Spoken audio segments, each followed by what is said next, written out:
used to wonder what friendship could be. My little pony. Until you all shared its magic with me.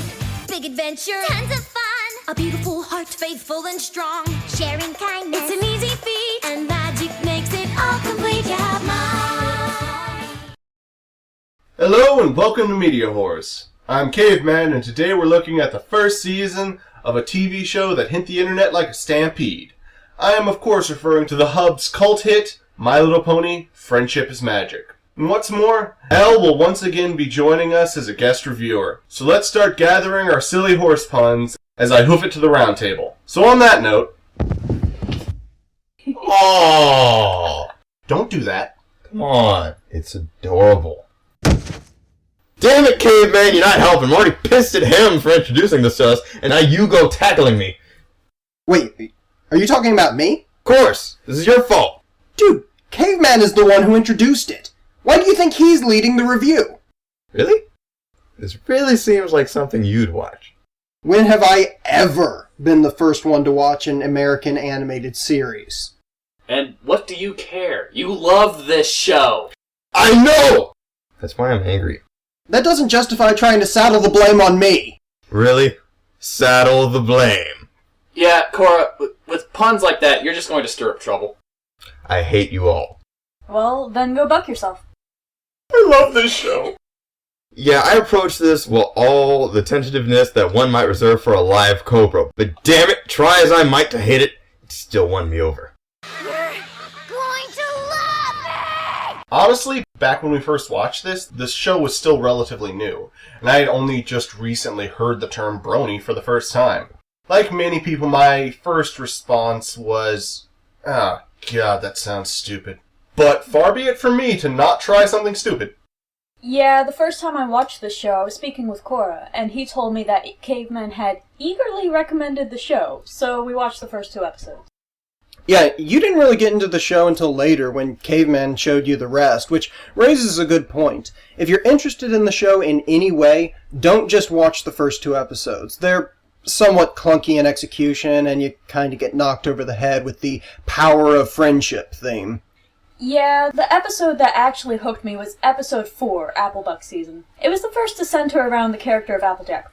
Plus, it was fun watching Applejack completely lose her mind. That makes sense. The element that really makes this show work are the character dynamics. But the first 2 episodes need to introduce both us and the main character, Twilight Sparkle, to the rest of the cast. As a result, we're given abrupt bursts of character to define each of them. They did do a good job, however, of keeping each pony's personality distinctive and interesting. Since we're on the topic, why don't we spend a little time talking about each of our favorite characters? First of all, the show establishes that there are, generally speaking, 3 types of ponies. There are Pegasi, who of course can fly. There are unicorns who can perform magic. And there are earth ponies who tend not to have special powers, but are arguably more resilient than the prior categories. Well, since Elle is our guest, I think she should go first when it comes to telling us about her favorite pony. Well, at least in Season 1, my favorite is Rarity. She's a unicorn, though magic isn't really her focus. Nope. Her focus is fashion! Yeah, she's the tailor for Ponyville, so most of her plots focus on the elements of fashion, especially shiny and glittery and sometimes rather gaudy fashion. Oh, and she has incredible whining powers. Whining? I am not whining. I am complaining.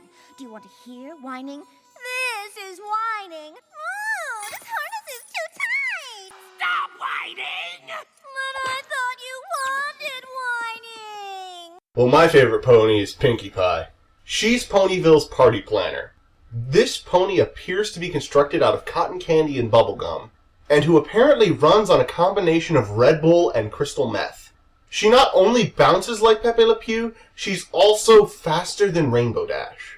She's the Deadpool of this series. Oh my god, she is! But wait, I never liked Deadpool that much. Well, my personal favorite is Applejack. She's the other Earth pony in the main cast.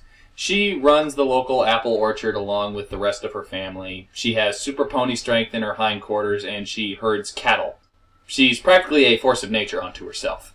Yeah, for me, she's a close second for this season. The reason the episode Apple Bucking Season was the one that hooked me was because it was so enjoyable to watch her lose her mind.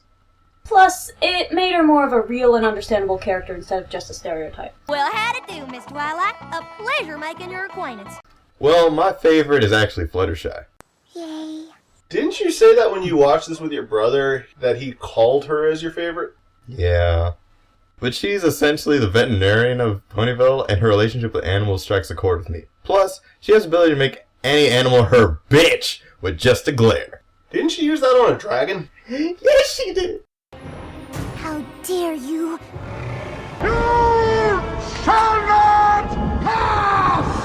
Her ability to manipulate animals is an awesome element that gives her more power than you'd expect, given her temperament. She is what got me hooked on this show, with her seizure-inducing cuteness. Since my two favorites have been covered, I'll discuss my third favorite, Twilight Sparkle, who is arguably the show's central protagonist. She's a unicorn magic scholar who is studying under the princess, and who is sent to Ponyville to, essentially make friends. And save the world. Well, apparently that goes hand in hand, or, well, hoof and hoof. I hate her. Her neurosis gets on my nerves. Though, because I hate her, the episodes where she completely loses her mind do amuse me. Like the one where she's trying to explain how Pinkie Pie works. A futile effort, if I ever heard one. That might be the only episode where I found the moral to be a little questionable. It's all about accepting things on faith. That being said, it was still funny. And then we have Rainbow Dash, the one pony who none of us picked as their favorite. Which is somewhat ironic since she is a fan favorite. It was so close for me! I downright dislike her. Well, Rainbow is a tomboy Pegasus who is in charge of controlling Ponyville's weather. She's also particularly competitive and one of the fastest flyers in the country of Equestria, having broken the sound and apparently light barriers. You know what really surprised me about this show? Each of the characters has a form of employment, or at the very least, responsibilities that they have to take into account.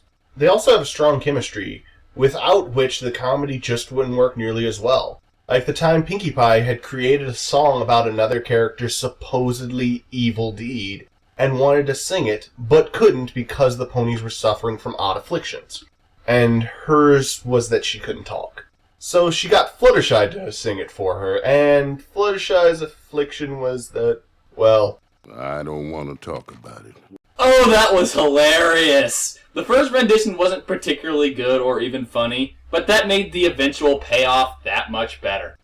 She's an evil enchantress and she does evil dances. And if you look deep in her eyes, she will put you in trances. That does remind me of a minor issue I had with this first season, which is a general lack of continuity. That's not to say there wasn't any, but the show makes a number of references to the gala that occurs at the end of the season, and there are a couple of recurring characters, but I feel that some of the episodes in this season could have benefited a little from nods or references to events from prior episodes. It's kind of a nitpick, but it is something I noticed. I am glad that Kora turned out to be a recurring character. Yeah, she's a zebra witch doctor, and she's pretty awesome. She's probably my favorite of the minor characters, and the show knows how to use her effectively, especially for racism talks. What do you mean, you people? Though, I agree she could have been used more often. I guess there are worse things than leaving us wanting more, though. Yeah, but the princess who does all of fuck all gets callbacks every episode?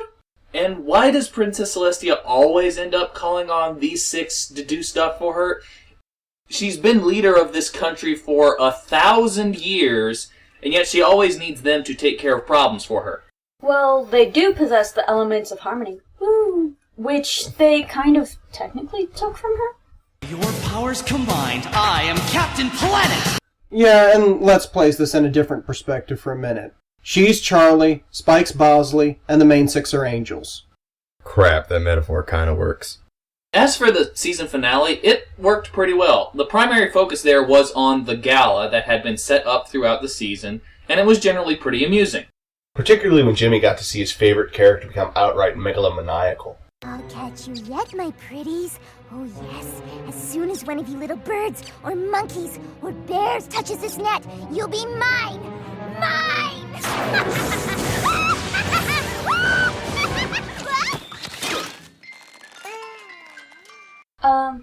I think that entire episode just went and made fun of every dance ever, especially prom. Prom is stupid. I wish my prom had that level of chaos. Then maybe it would have been fun. Every prom needs Pinkie Pie. The music might have been overemphasized a bit in the finale, but by and large, the music in this season was actually pretty good. Speaking as someone who generally hates musicals, the music here didn't piss me off nearly as much as I thought it would. In most instances, I was able to tolerate it, which surprised me, since the songs are just so damn cutesy. Like when Caveman starts singing along to the opening theme every time. Speaking of cuteness, we should probably take a moment to discuss the younger cast members. You mean the Cutie Mark Crusaders? They could be pretty funny.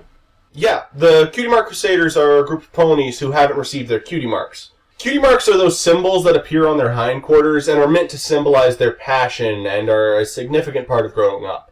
It's rather amusing that the show succeeded in dealing with the subject of puberty. And they did pretty damn well, actually. The group consists of Rarity's little sister, Sweetie Belle, Applejack's little sister, Apple Bloom, and full-time, rabid Rainbow Dash fangirl, Scootaloo. Their episodes are generally pretty good and allow the writers to focus a little more on the subject of growing up. Though it is a little amusing that their rivals/antagonists are, as Caveman put it, the equivalent of those girls who get breasts first in middle school. Or the ones who get their hands on makeup first. Oh, those bitches. I'm sorry you didn't get your breasts, Caveman. I will slap you. Well, real quickly, let's list off our favorite individual episodes. Mine would be Fall Weather Friends. It focuses on the competitive relationship between Applejack and Rainbow Dash, and I like that. Because while Applejack can be categorized as the goody-good character, she is by no means flawless. She can be prone to pettiness and can be rather OCD and overly competitive at times, especially with Rainbow Dash. Well, my favorite episode of the season... What do you get when a hyperactive party planner who is obsessed with the spirit of celebration discovers that no one wants to come to her party? You get Party of One, and you get the complete psychological breakdown of a character. That was hilarious. She even gave all of her imaginary friends different accents. Dedication right there. Yeah, I never thought I'd say this, but that episode seems to draw heavily from a couple of horror films. Well, I really liked the episode Suited for Success, where Rarity tries to prepare gowns for each of the ponies in preparation for a gala. That episode helps show how devoted to her craft she is, and as someone who sews, draws, paints, crochets, knits, etc., I can really appreciate that. My favorite, I'd have to go with the episode Dragon Shy. It's an episode centered around Fluttershy attempting to negotiate with a dragon, which she's completely terrified of. I love it because it both exemplifies Fluttershy's tendency to be a very adorable wuss, and it showed that she will step up when she has to. Let's see. I really like Party of One due to its psychotic break, but for my favorite, I'd probably go with the Cutie Mark Chronicles. The episode focuses on how each of the main cast got their marks, and it helps in setting up the world and the connections between the characters, as well as emphasizing the strong elements of each of the said characters. Plus, Pinkie Pie was raised on an Amish rock farm. You can't beat that. Let's wrap this up. Winter wrap up, winter wrap up. You bastard. Oh god, I love this show. In all honesty, I would have never gotten into this show if it wasn't for the multitude of people who informed me that it was worth checking out. Hell, I didn't believe them for the longest time because, hey, it's a girls' cartoon. Which isn't to say that girls don't have taste, it's to say that there is often a discrepancy in the amount of effort put into the media that is directed towards girls versus that which is directed towards boys. If you need me to cite evidence, then I direct you to She-Ra and Gem.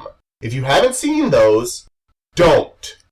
This show has become one of my favorites. The writing is incredible, the voice acting is pitch perfect, and the animation fits the tone perfectly. The show itself is not perfect, but it's damn good. I recommend you check it out, and not just the first 2 episodes. This is an awkward sentence given the subject matter, but this is a solid harem brigade. That's a 9 out of 10. I think we all came into this with more than a little skepticism. But all the key elements of a strong series are here. There's strong writing, interesting and likable characters, and the animation is fluid and complements the humor. There are occasional episodes that I would probably skip on rewatch, but none that stand out as being actually bad. With all the factors complementing one another, this ends up being a very good and well-polished series, and I can't help but give it a Harem Brigade. 9 out of 10. I honestly think I may have been one of the more skeptical in the group. Out of everyone here, I'm pretty sure I was the last one to join in. And then I had marathons. And forced my friends to watch it with me. So I'm gonna give it an abduct a friend. That's an 8 out of 10. It'd get higher if I could just decide what my pony was. Okay, I'd like to say I walked into the show with an open mind, but I didn't. I tried to hate this, and it just didn't work. It just wasn't happening. Even the weaker episodes ended up winning me over. At some point, each character served to reflect some element of myself. This is actually one of the most well-balanced ensembles that I've seen on television. The pop culture nods are hilarious and help appeal to groups that reside outside the target demographic, while at the same time never distracting from the narrative itself. I'm not going to say that I was on board with the show 100% of the time, but those moments where it lost me were few and far between. As such, I'm giving this an abduct a friend. I was rather incredulous prior to watching this show. It's not that I haven't watched and enjoyed cute or female-oriented shows. Hell, when it comes to anime and manga, Clannad, Maria Watches Over Us, and Fruits Basket are practically my lifeblood. However, I do tend to be biased against Western animation. And sure enough, that was apparent in my expectations for this show. But I will openly admit I was wrong. This is a great show, there is a reason it has established such a loyal fan base, and what's more, this show displays a maturity that one generally wouldn't expect given its legacy. There are occasional episodes that may make your eyes want to roll right out of your head, but it is fully deserving of an abduct a friend rating. Well, with 3 abduct a friend ratings and 2 harem brigades, the MediaWhorz consensus is abduct a friend. So until next time, let's hope this show continues to keep soaring. Other adaptations might be a tad debatable in that regard. I'll try not to sing out of key. Oh, I get by with a little help from my friend. I get high with a little help from my friend. Gonna try with a little help from my friend.